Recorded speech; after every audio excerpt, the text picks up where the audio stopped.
Assalamualaikum warahmatullahi wabarakatuh. Saya Andi Mardatila dengan NIM A501230448 dari kelas B. Di sini saya akan mempersembahkan sesi wawancara saya dengan Pak Ari Pratama, guru BK dari SMK 2 Pasangkayu. Pak, Assalamualaikum dengan Pak Ari Pratama, guru BK SMK 2 Pasangkayu. Iya, waalaikumsalam warahmatullahi wabarakatuh. Iya betul, saya guru BK SMK 2 Negeri Pasangkayu. Oke Pak, sebelumnya Pak saya ingin memperkenalkan diri terlebih dahulu.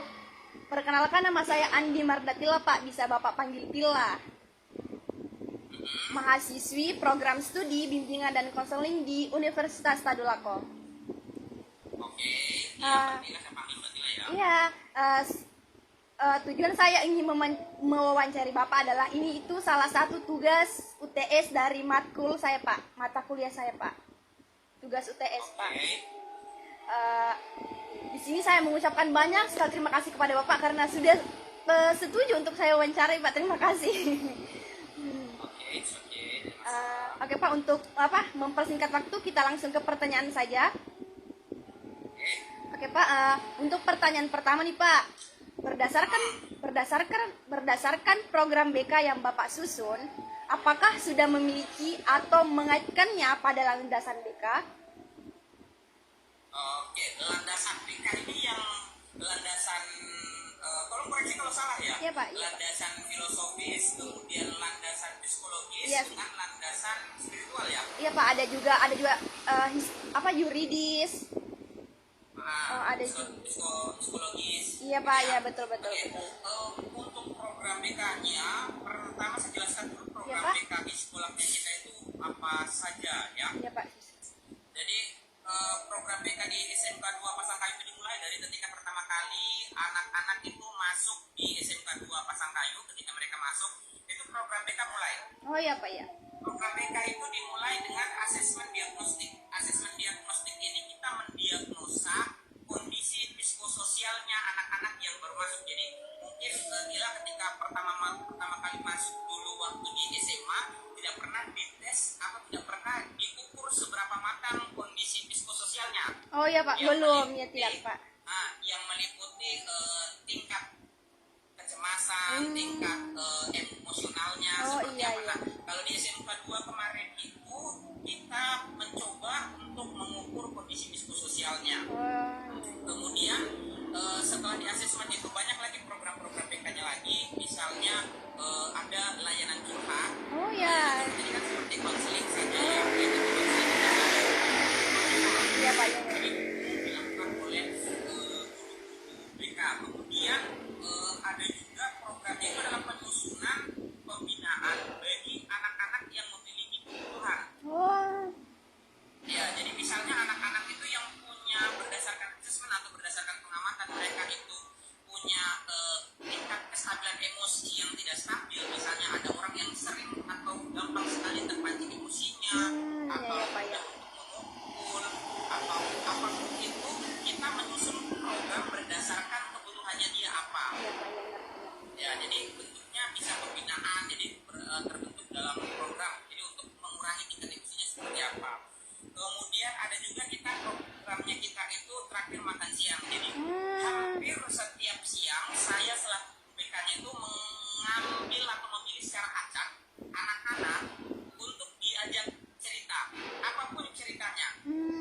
Baik Pak. Mau dia mau cerita tentang keluarganya, jadi kita terakhir kita makan bersama dua orang face to face. Ya, saya akan cerita seperti apa sekolah ini, atau dia akan cerita apa yang ingin dia ceritakan.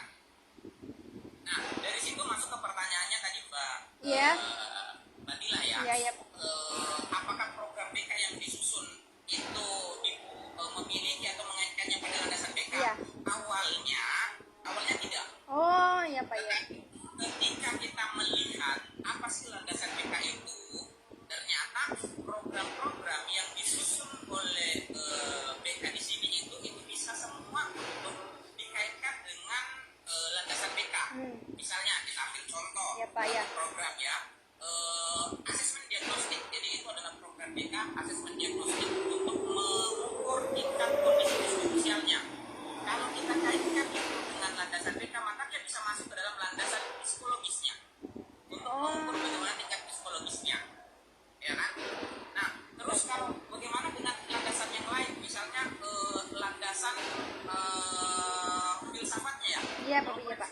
Iya Pak, betul ya. betul betul betul.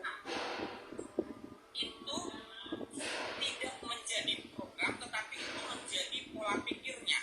Oh, Jadi iya. jadi kita di BK itu mengatasi masalah anak-anak itu berdasarkan salah satunya itu ya landasan dari filsafatnya. Apa misalnya?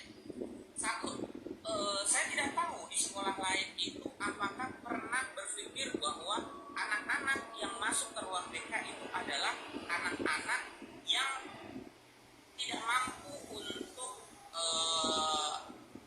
memenuhi tuntutan dari sekolah. Iya Pak.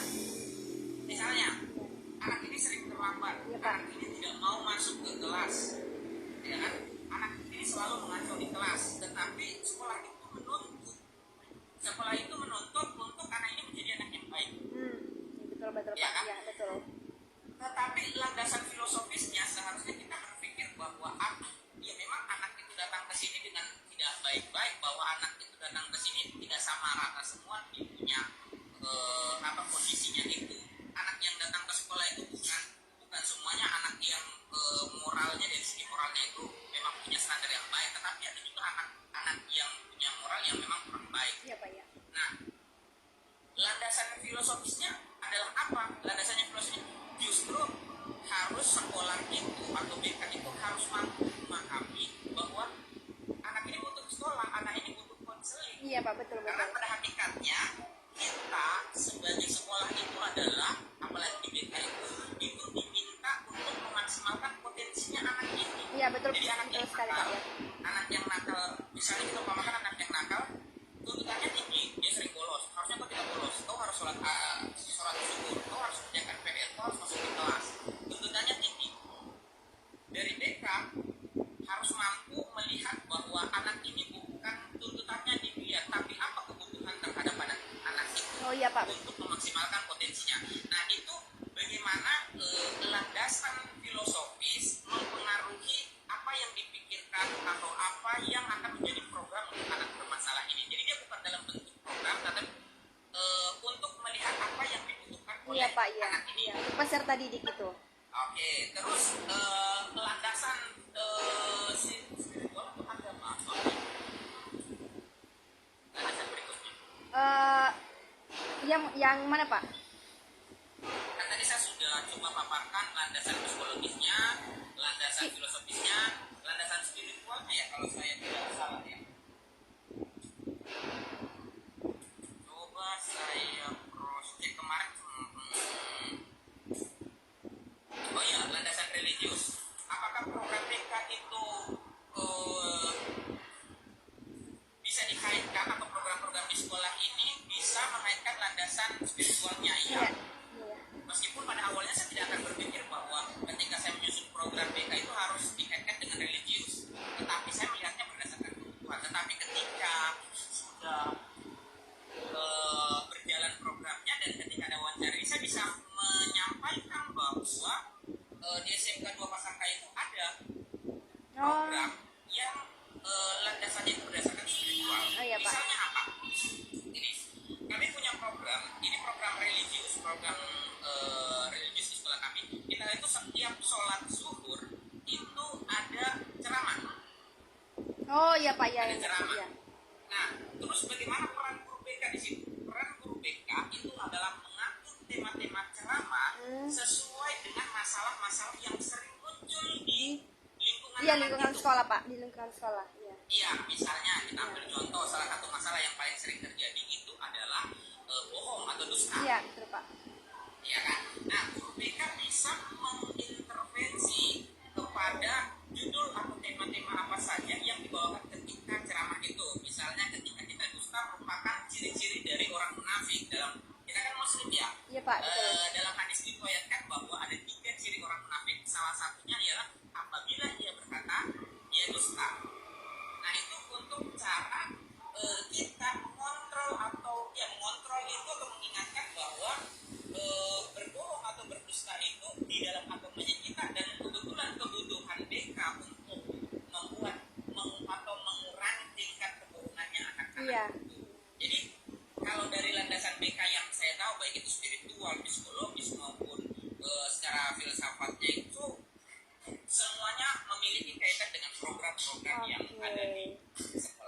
keren ya Pak. Ternyata program di SMK 2 sudah terstruktur dengan baik. Keren. Tidak terstruktur sih sebenarnya. Kita main Tapi sudah nabrak saja. tapi sudah dijalankan dengan baik gitu Pak. Oke Pak, kita masuk ke pertanyaan nomor 2. Berdasarkan pertanyaan nomor 1 nih Pak, berdasarkan pertanyaan nomor 1, program BK apa yang tidak terlaksana Pak, namun tidak memiliki juga unsur landasan di dalamnya? Boleh sejenak ya, saya amankan dulu anak buah saya. Iya Pak, silakan.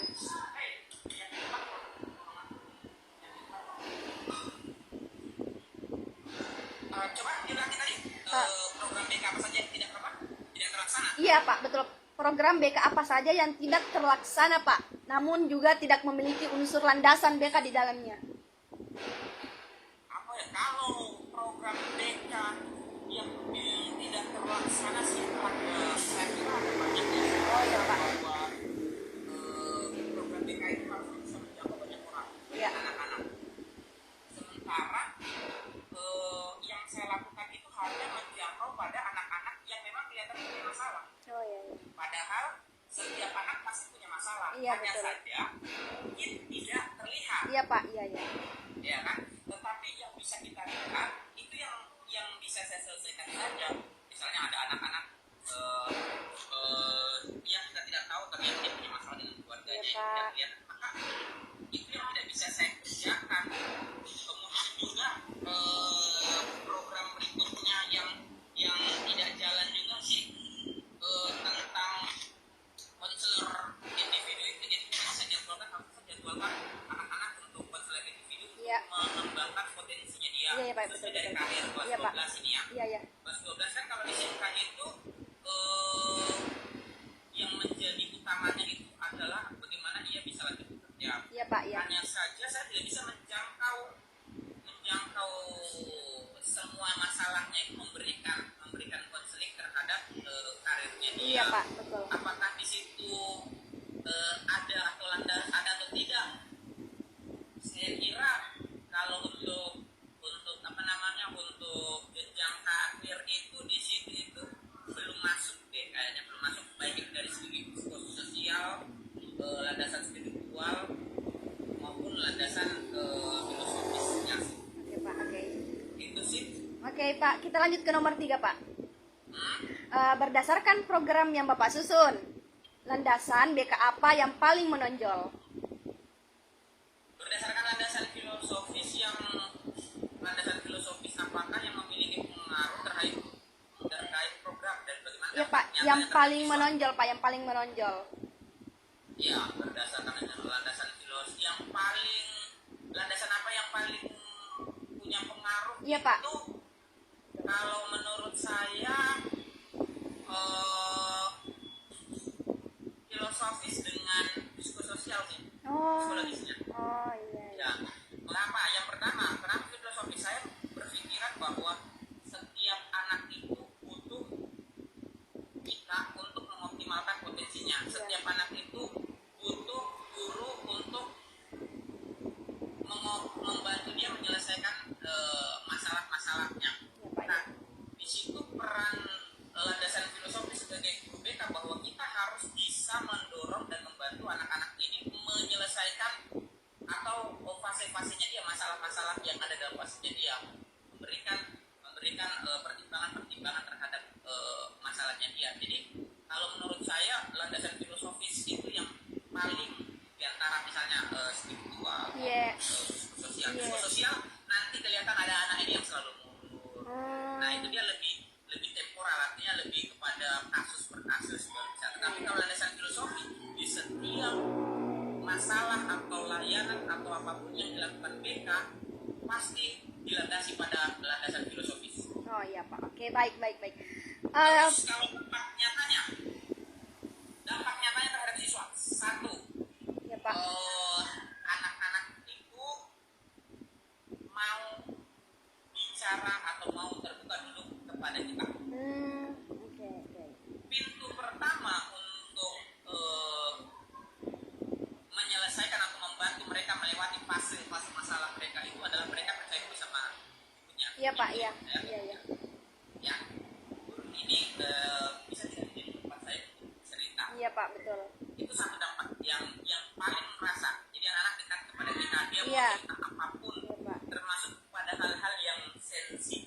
yang privasi gitu Pak. Iya. sangat privasi, Iya, bahkan Pak. aibnya dia pun dia Iya. mau cerita karena dia mau keluar dari aib ini bagaimana. Iya Pak. Betul. Jadi langkah pertama, bagi saya keberhasilan pertama atau dampak yang nyata yang paling terasa itu adalah mereka mau cerita ketika mereka butuh bantuan. Hmm. Jadi kita ketika misalnya pada masalah aib yang memang masalah besar, dia mau datang untuk cerita. Iya, Pak. Terus bagaimana dampak nyatanya? Saya punya sampel beberapa anak. Ada ini. Jadi, anak saya itu kok malas kita. Cuma saya tahu bahwa dia itu punya masalah keluarga di belakang. Oh, iya, Pak. Masalah-masalah yang selain di sekolah, sehingga membuat dia merasa tidak ada tempat. Iya, iya. Untuk gimana? Di sekolah punya tuntutan yang tinggi, di rumah juga punya tuntutan yang tinggi, maka pelariannya adalah hal-hal Yang yang dekat dengan kenakalan iya remaja. Pak. Makanya sekolah harus menjadi tempat nyaman bagi Iya. anak, minimal konselingnya, guru BK-nya harus bisa menjadi tempat yang nyaman bagi anak supaya mereka tidak mencari tempat pelarian yang baik. Oke Pak, baik. Pendekatannya kita harus menjadi anak-anak juga, menjadi seusia Oh, iya, mereka, iya. memahami mereka dengan seusia mereka, berbicara dengan bahasanya mereka, Iya Pak ya. masuk ke dalam pokok permasalahan dengan sudut pandang mereka. Dan ya syukur mereka di beberapa anak yang seperti itu sudah menunjukkan bahwa mulai rajin ke sekolah, Wah. mulai mengikuti program-programnya. Jadi itu sih Oke. dampak dari filosofis bahwa ketika anak butuh kita tidak boleh menjauh. Oke. Jadi program yang Bapak susun ini yang paling dampak adalah landasan filosofi Pak. Iya, Iya, sangat. dan psikologis juga. Oke. Oke Pak, kita berlanjut ke nomor 4.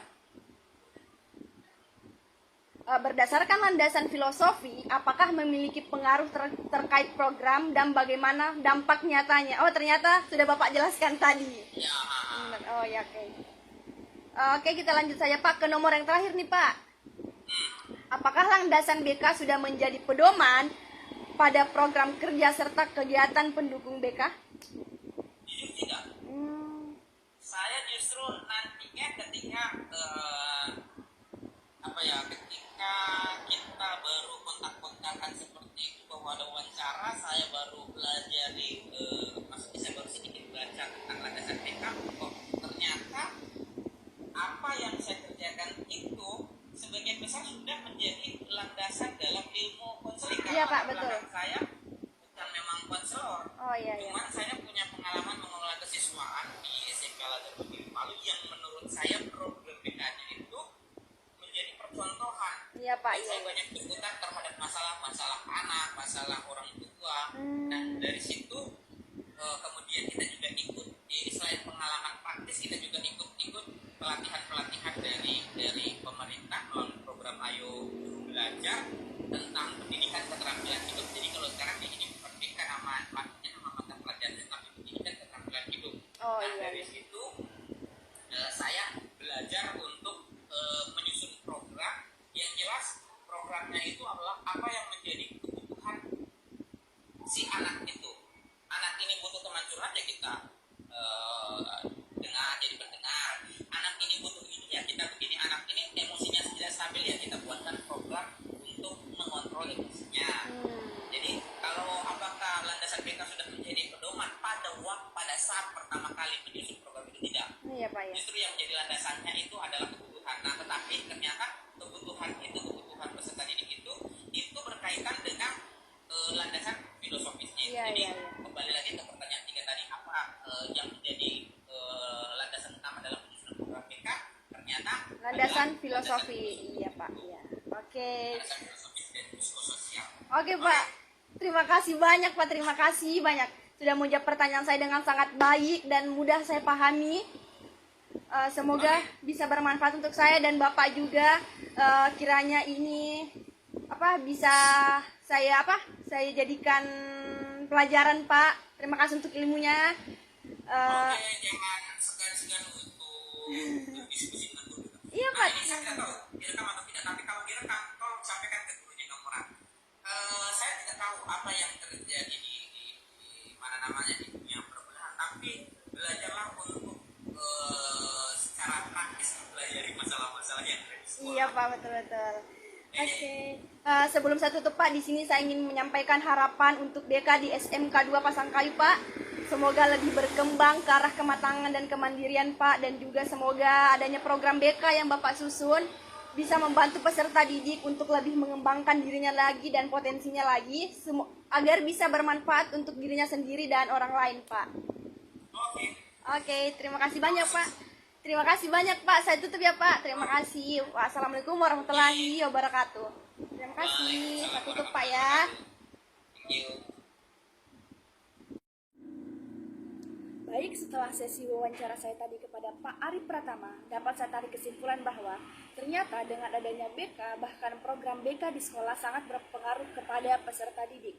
Contohnya seperti adanya program konseling siswa yang dapat membantu peserta didik untuk menceritakan masalahnya kepada guru BK, sehingga guru BK tersebut nantinya akan memberikan solusi untuk masalah yang terjadi pada peserta didik. Adapun juga peran lain BK untuk peserta didik yang ada di sekolah seperti konseling karir, pembinaan dan bantuan, membantu siswa mengambil keputusan, memberikan bimbingan akademik, mendukung kesejahteraan emosional bahkan sosial dan sebagainya. Oke, sepertinya itu saja dari saya. Sekian dan terima kasih saya ucapkan. Wassalamualaikum warahmatullahi wabarakatuh. Audio Jungle.